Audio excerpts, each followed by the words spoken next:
When I was little, I had lots of problems, and things only got worse as I fell down below rock bottom onto the streets and became a young man. The only thing that kept me alive was this promise of refuge, of disappearing out west into the open country Great Plains, the original land of sun, wind, grass, and blue sky. All my life I dreamed of going out into the Great Plains, where you could see for miles and walk for miles, where I imagined I could disappear into a grass wilderness, be purified. This was going to be my salvation. This was going to be the restoration of my soul. And when I finally made it out there, let me tell you of my despair as I descended into the last frontier of American violence, of the danger, of my utter horror at how much bloodshed, suffering, and sorrow has been waged against our prairie earth and animals. It flipped the script. People think the inner city is a war zone, but the hood became the safe place, and the outback was the place of danger. Prairie dog killing contests, government agents and private citizens shooting tens of thousands of wild animals like coyotes from airplanes and helicopters, poison snares and traps scattered to the horizon, bristling wires snarled across the land and stringing up native wildlife everywhere. The buffalo did not roam, no freedom. The last survivors were imprisoned behind fences. And prairie dogs, I'm down for prairie dogs. Prairie dogs are the ultimate underdog. If we can save them, help them rebuild their once great civilization, we can save and restore the Great Plains and ultimately ourselves. They've built this million-year-old civilization that works in perfect balance with the earth and sky. They are a main reason the Great Plains was once so healthy, with tens of millions of wild buffalo, pronghorn antelope, birds, and more. An explosion of life that has all been killed down. Over 90% of all black-tailed prairie dogs have been poisoned, gassed, or shot. What can we say when the most innocent of us become the most victimized?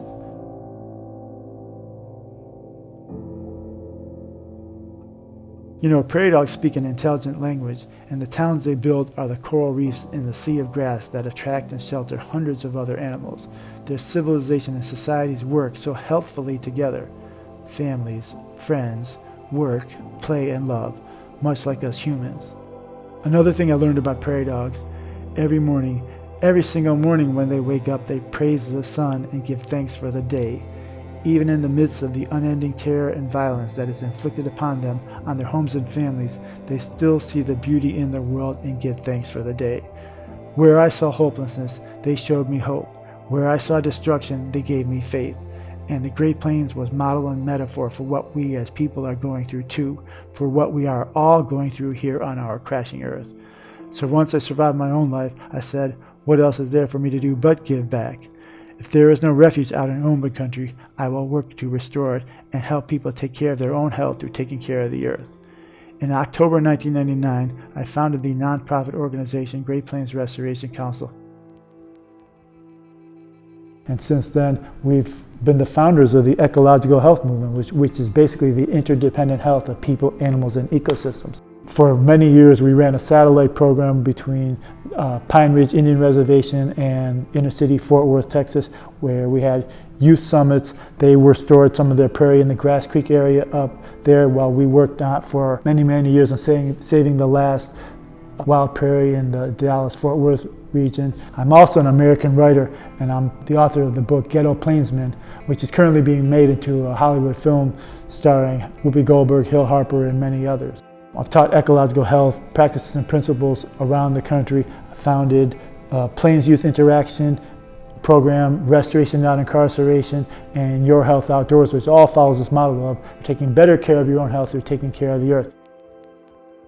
Restoration Not Incarceration grew out of my Plains Youth Interaction program, which taught ecological health primarily in Fort Worth, but we, down in Houston, partnered with St. John's Downtown and the Bread of Life homeless shelter, and our first participants were not only formerly incarcerated, but also homeless, and the opportunity to work and not just do busy work, but actually learn some transitional skills, both life and soft and hard skills. And I've worked with jails, churches, universities, government agencies, schools, all across the country.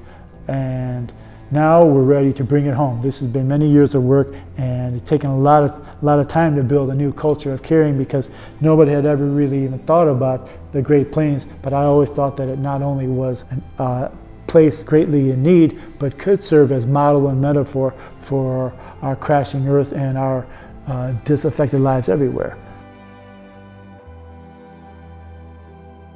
Here is what I'm asking you to do. Help us realize these main social activation goals to culminate and bring to fruition all these years of work. Out on the shortgrass prairie of southeastern Colorado, about 200 miles from Amarillo, Texas, help us create this stunningly beautiful new refuge, larger than Manhattan, for buffalo, prairie dogs, antelope, coyotes, birds, all that. 50% of all funds raised after expenses will go directly toward helping our partners, Southern Plains Land Trust, buy and purchase this prairie to save it and make it a new refuge for America.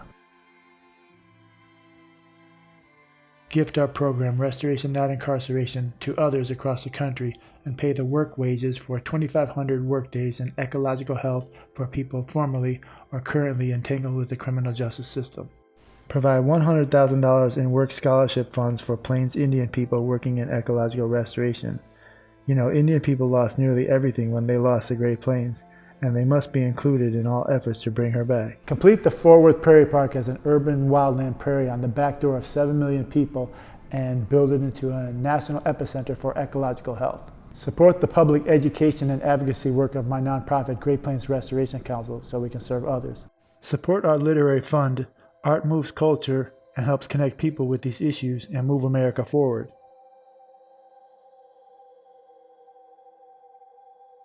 Please make a tax-deductible donation today. It's time to culminate nearly 20 years of work and bring this all home.